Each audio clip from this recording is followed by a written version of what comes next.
السلام علیکم ګرانو مینوالو، زه یم ستاسو کوربه ستاسو ورور جعفر شاه درویش. نن یو ځل بیا په ښکلي مازدیګر خپرونه کې ستاسو په خدمت کې حاضر یم. مینوالو، په نن خپرونه کې راغلي یو پیښور پښتونکوټ ته او موجود یو د یو ډیر زبردست استاد شاعر خوا کې د سید صابر شاه صابر صاحب خوا ته راغلي یو، کوم چې د 52 کتابونو لیکوال دی. تر دې وخته پورې 52 کتابونه چاپ شوي دي. نو هغې سره خبرې اترې کوو. دا چې ښکلي مازدیګر پروګرام کې درته هرکلی وایم.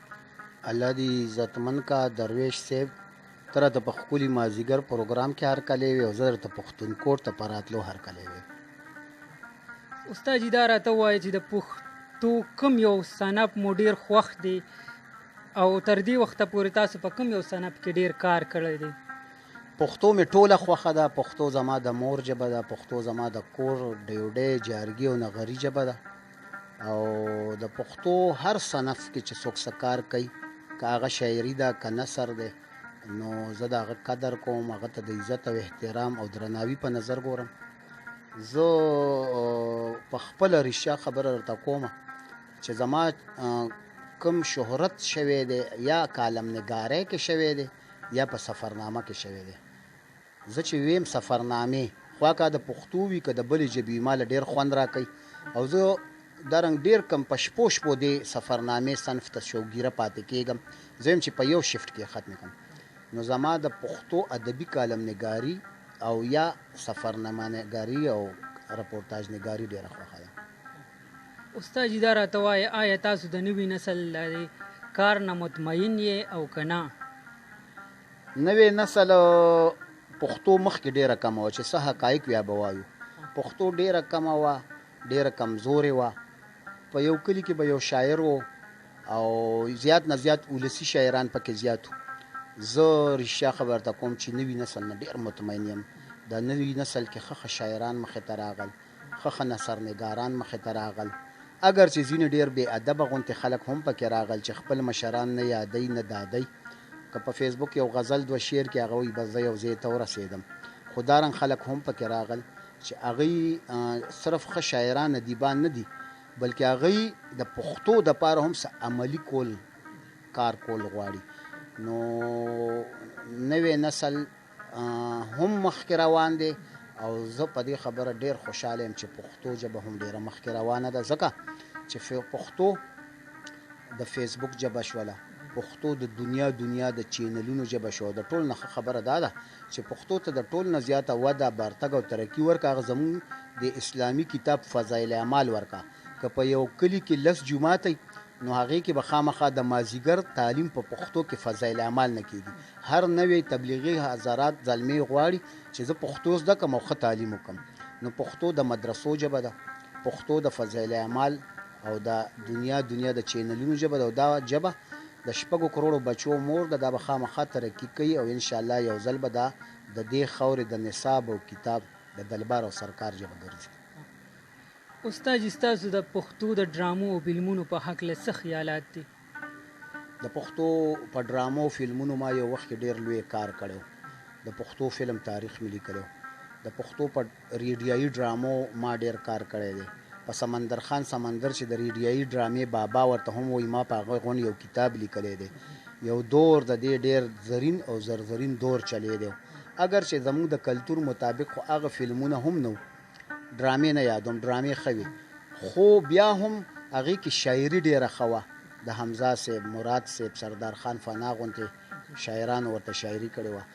نو هغه دور په اردو فلم انډسټرۍ په سونو کتابونه لیکلی شوي. بدقسمتۍ نه په پښتو فلم انډسټرۍ اړو چا څه ونه لیکل.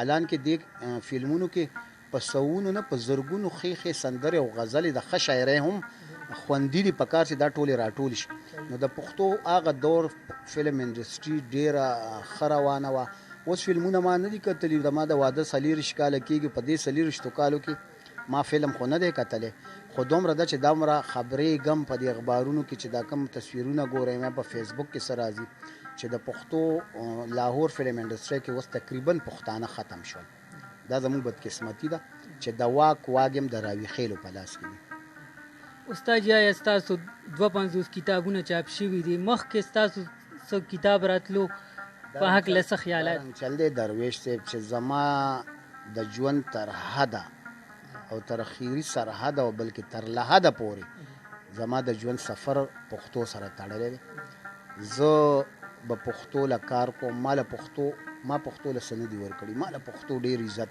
او ډېر شهرت راکړی دی ما ډېر ملکونه د دې ژبې د خاطره ولیدل او زه چې تر څو ژوندی یم نو پښتو له به کار کوم زما اوس هم 2 کتابه پریس کې پراته دي یو زما شعري مجموعه د جرړې بله زما ډېره اهمه سفرنامه د 3 ملکونو سفرنامه ده سفر پسې سفر نو پښتو له به مونږ کار کوو انشاءالله ځکه چې پښتو مونږ له عزت راکړې نو دا ژبه خو اوس دارنګې مونږ نه پرېږدو چې مونږ پکې شهرت وموندو مونږ پکې عزت وموندو اوس یې سر او سرتوره پرېږدو استاد جي مینوالو سره به څه شریک کول غواړئ څه غزل ټپه او کوې نو غزل به ورسره شریک کړم صحیح ده که نه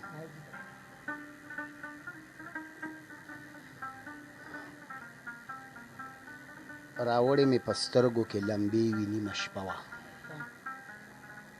راوړې مې په سترګو کې لمبې وي نیمه شپه وه او لاليه ستا د بام غرغنډې مړې وي نیمه شپه وه چې تا دروازې پورې کې چې ستا نه پستنه شوم د اوښکو بلې شمې را سرې وي نیمه شپه وه دا کلی لکه ټول د پښتنو چې روان وم دا کلی لکه ټول د پښتنو چې روان وم نو ټولې ادیرې وي نیمه شپه وه دا کلی لکه ټول د پښتنو چې روان وم نو ټولې ادیرې وي نیمه شپه وه او سپوږمۍ مې وه په غېږه کې خو بیا هم یریدلم سپوږمۍ مې وه په غېږه کې خو بیا هم یریدلم په لاره کې د شپو په رنګه شپې وي نیمه شپه وه او تا سره تیارې وي او سیلۍ وه ښه مې یاد شي او تا سره تیارې وي او سیلۍ وي ښه مې یاد شي او ما سره په لاسو کې ډیوې وي نیمه شپه وه رڼا مې ترې په غېږو غېږو ټوله کړه سحر لا دا سترګې څه بل رنګه رڼې وي نیمه شپه وه